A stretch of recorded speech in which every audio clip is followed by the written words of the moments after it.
Is AI coming for your job? Are our tech overlords slowly squeezing humanity out of the workplace inch by inch until they operate all commerce and then commence the robot revolution? Find out on this week's episode of Cornerstone News. Hey everyone, this is Ty Spires coming to you live from the Cornerstone HQ studio in beautifully sunny Bristol, Tennessee, to bring you this week's edition of Cornerstone News. Every week, we will be bringing you the newest and most relevant financial news stories that affect you, our beautiful Cornerstone customers, and tell you the latest industry trends that can help you get the one up on that stupid Dale down the street that's always undercutting your prices. And by the way, half the time he doesn't even know how to do the dang job because he wouldn't know a socket wrench from a hole in the ground. So sit back, relax, and enjoy the show.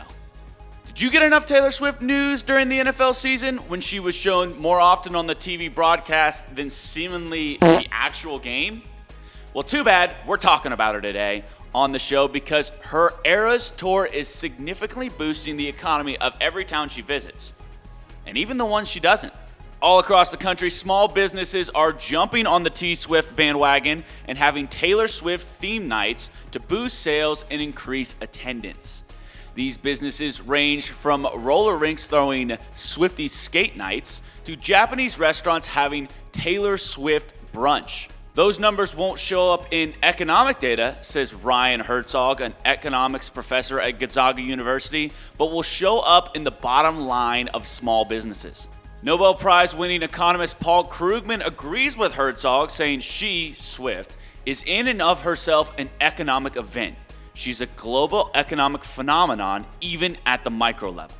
So should you hold a Taylor Swift theme event for your small business? Well, if you are careful to tiptoe around the performer's copyrights, like the term Swiftie, it could be the marketing boost that you and your organization needs to make the competition red with envy.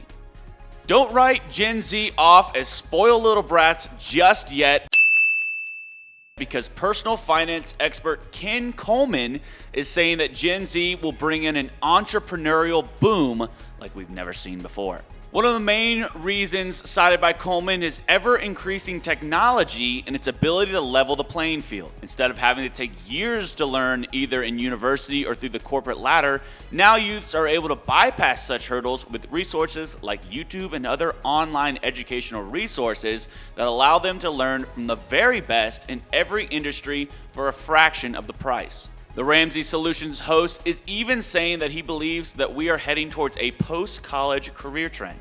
The trend is going that way. You'll get more and more big-time companies that are saying, we don't need a college degree, remarks Coleman. Others, like infamous Wall Street broker Jordan Belfort, is calling college a, quote, complete waste of time. If you want to be a professional, a doctor, a lawyer, an accountant, or something that really requires a degree, then yes, you should go to college, and you should try to go to the very best school that you can and make the most of it. But all these other sort of softer subjects like gender studies and all this other stuff, what are you going to do with that stuff, honestly? So I think it's a complete waste of time. With both sides of the college decision shifting further and further towards foregoing post-secondary education, it will be interesting to see how the historical powerhouse universities in America will react to the ever-moving tides of this new generation. The IRS has created a get-out-of-jail-free card, or rather a get-out-of-jail-on-a-discount card for small business owners that were bamboozled on their taxes during the pandemic.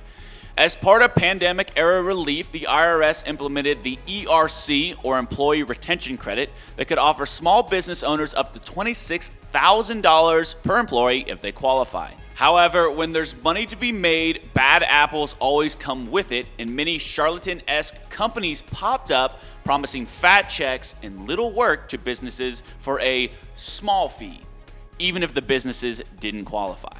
This put many businesses in quite a pickle once tax season rolled around, so the IRS is rolling out a volunteer disclosure program where organizations that errantly took the money can tell them themselves and pay back the credit at a 20% discount. This program comes a couple weeks after the IRS announced that it would be sending 20,000 ERC rejection letters to help put an end to the dubious filings. If you or a loved one have experienced a hoodwinking and accepted an errant ERC, make sure to apply today or before the deadline on March 22nd, 2024.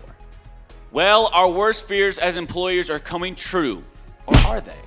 Yesterday, new AI tech company Emma stepped out of the San Franciscan shadows and released their new enterprise machine assistant, Emma, get it, with the goal of creating a universal AI employee. But Emma, the name of both the company and the product, is making it clear that we won't have to call John Connor just yet, as their product is not aimed at replacing the current workforce, just to automate mundane tasks that employees do on a day-to-day basis so they can focus more on valuable and more strategic work. According to Surojit Chatterjee, Emma's founder. The company gave multiple examples of what Emma would be capable to do, including writing a proposal offering the company's product to an RFP request and help the sales team recommend a product customized to a client's needs. Although Emma seems like it's coming out of nowhere, Chatterjee and his co-founder Suvik Sen are no stranger to the high-tech market. Chatterjee was the CPO for Coinbase and vice president for Google's mobile ads and shopping division, along with holding 40 patents pertaining to machine learning. Sen is no slouch either, as he was formerly employed at Google, where he led efforts towards machine learning and data engineering. Only time will tell if Emma is able to become a staple in the workplace as a, quote, employee assistant for the masses, but with the backing of Facebook co-founder Dustin Moskovitz and Facebook board member Sheryl Sandberg, the organization is going to have the experience and the monetary backing to put itself in the best position to succeed. Well, that about does it for us here at Cornerstone News. Make sure to like, comment, and share this video with your family, friends, enemies, Dale. And if you have any credit card processing needs, hit us up at cornerstonepaymentsystems.com. That's all I have for you today. My name is Ty Spires, and I'll see you next week.